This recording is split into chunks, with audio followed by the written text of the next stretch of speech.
안녕하십니까. 타임 시간입니다. 자, 오늘은 일단 차익 실현의 날이었다라고 보시면 될 것 같아요.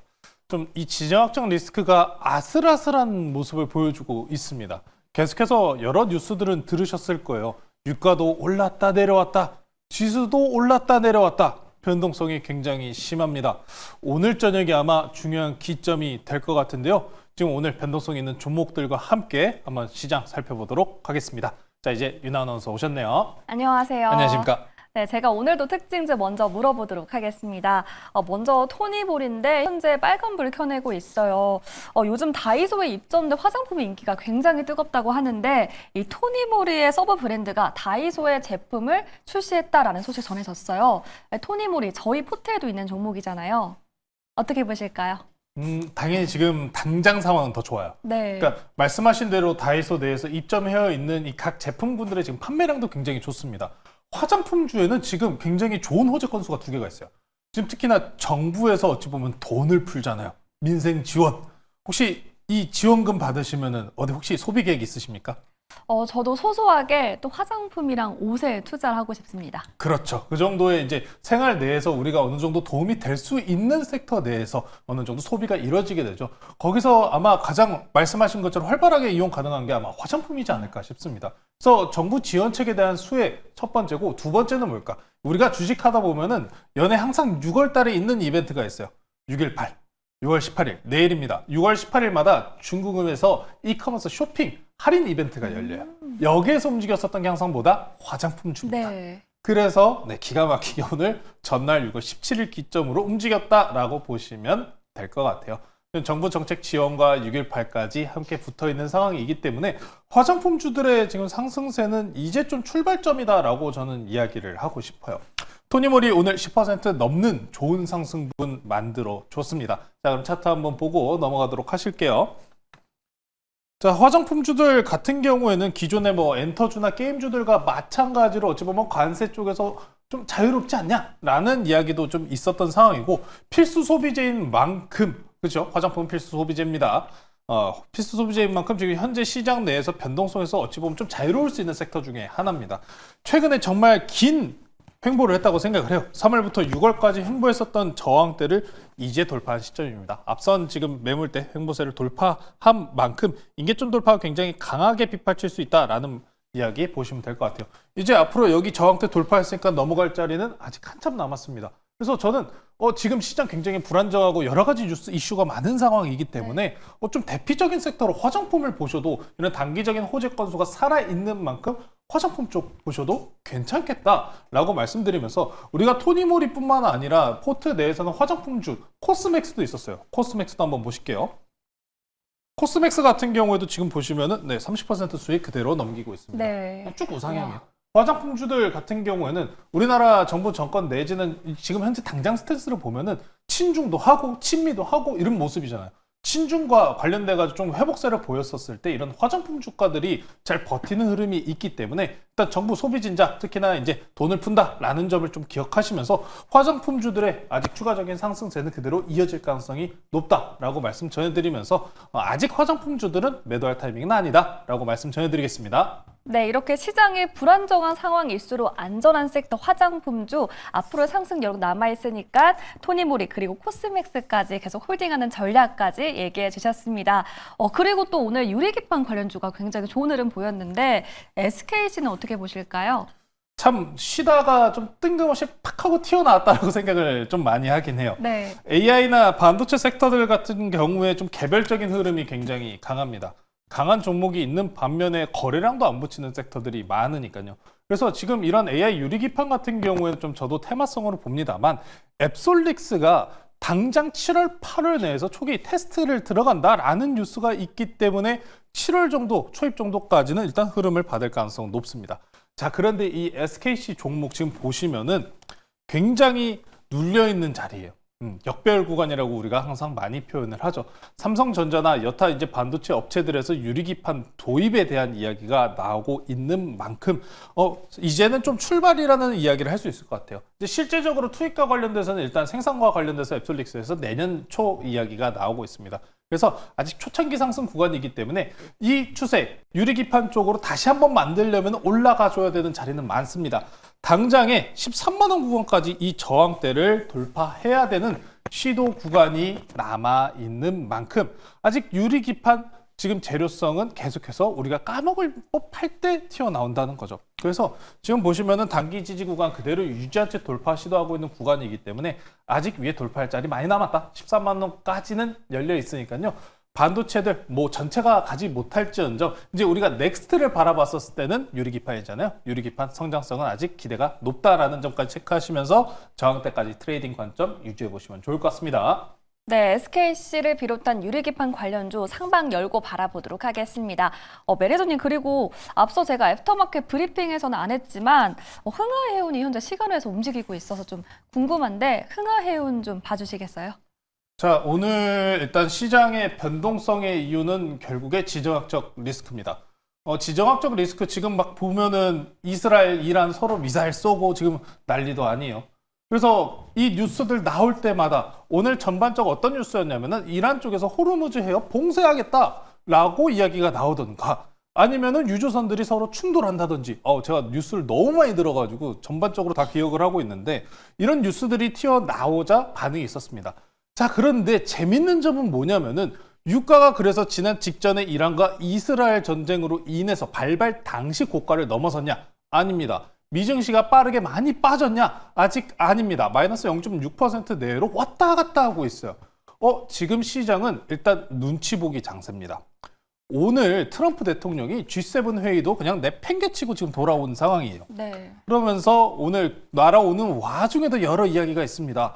이란에 지금 버스터 해가지고 핵 지금 없애야 된다라는 이야기, 종전과 관련해서 특사를 보내겠다는 이야기, 여러 이야기와 결정문이 남아있는 상황입니다. 이란은 계속 이렇게 이야기해요. 미국이 만약에 이스라엘 계속 도와준다면은 원래 국지전 쪽으로 이어지지 않을 거다, 전면전으로 이어지지 않을 거다라고 이야기하는 부분은 지정학적인 모습이 있습니다. 그 사이에 뭐가 있어요? 이라크가 있잖아요. 네. 근데 지금 이란에서 어떤 이야기가 나오고 있냐면은 이거 자꾸 미국이 개입하면은 우리 이라크에 주둔해 있는 걸프전 때 그거 기억하시면 돼요. 주둔해 있는 미국 공격하겠다 이런 식으로 나오고 있단 얘기예요. 그래서 전면전 이야기가 나오는 거면 미국의 참전 여부입니다.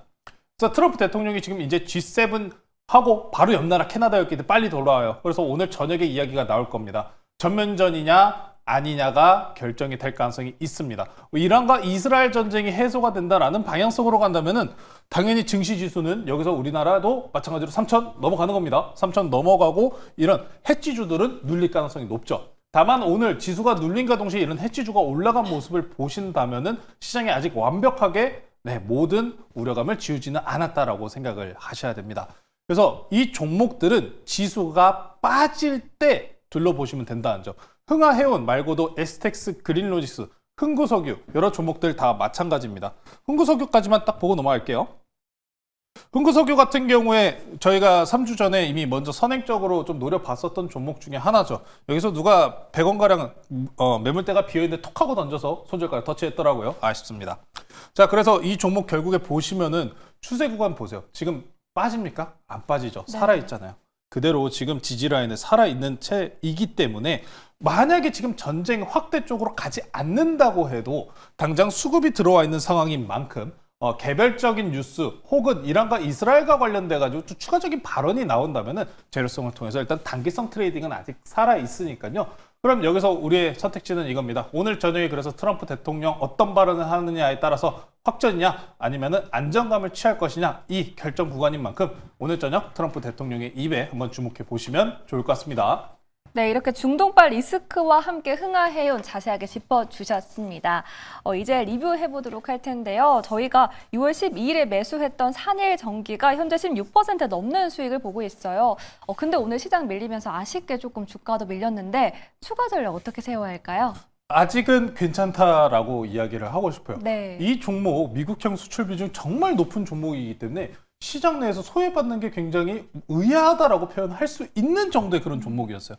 결국에는 급등분이 나왔습니다. 오늘 다만 전체적으로 두산에너빌리티도 마찬가지로 차액, 전반적으로 고가를 달리고 있던 증권주들 내지는 SK하이닉스, 삼성전자 모든 시총 상위 내에서 지수를 이끌었었던 종목들이 조정이 나오면서 함께 조정을 받았다라고 보시면 될 것 같습니다.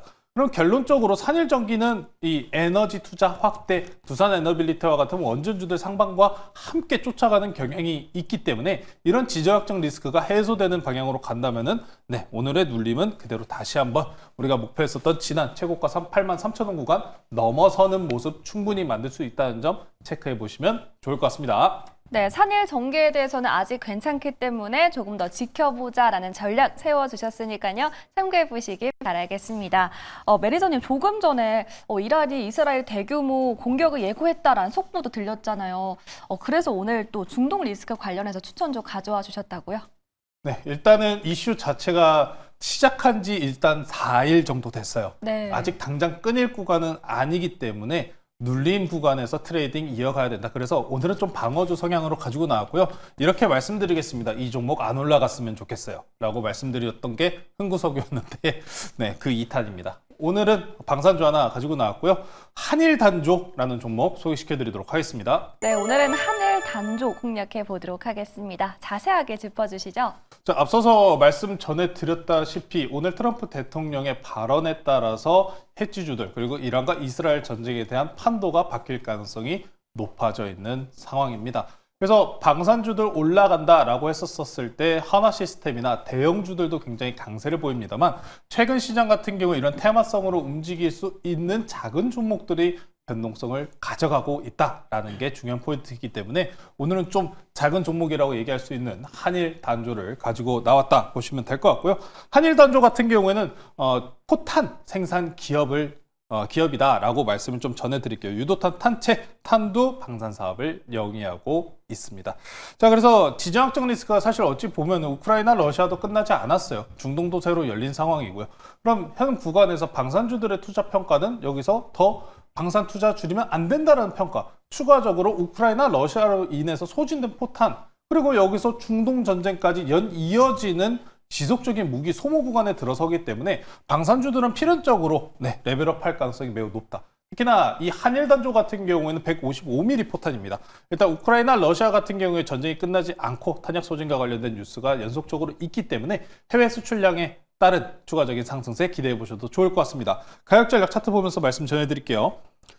자, 이란 이스라엘 전쟁 6월 13일 금요일자 기준으로 22% 상승세 만든 이후에 지금 보시면 오늘 이 거래를 이렇게 눌려 있습니다. 네. 오늘 당장 단기적인 아랫꼬리를 달아 올렸는데 거래량을 보시면은 13일 기준으로 들어온 강한 거래량 이후에 이 거래일 하락 동안의 거래량은 거의 없습니다.